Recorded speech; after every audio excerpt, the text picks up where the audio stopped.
Purulia district gymnastics অ্যাসোসিয়েশনের ছাত্রছাত্রীদের উৎসাহিত ও অনুপ্রাণিত করার জন্য আমডিহা দুর্গা মন্দির প্রাঙ্গণে ছাত্রছাত্রীদের সংবর্ধনা জ্ঞাপন ও সাংস্কৃতিক অনুষ্ঠান উৎসাহ উদ্দীপনার মধ্য দিয়ে উৎসবের মেজাজে সুষ্ঠুভাবে সুসম্পন্ন হয়।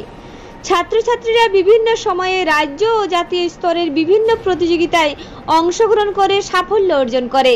সেই সকল সফল প্রতিযোগীদের সম্মান জানানো হয় ও পিডিজি এর অন্যান্য ছাত্রছাত্রীদের অনুপ্রাণিত ও উৎসাহিত করা হয়। উক্ত অনুষ্ঠানে ছাত্রছাত্রীরা জিমন্যাস্টিক্স, যোগাসন, নাচ, গান, আবৃত্তি ইত্যাদি পরিবেশন করে।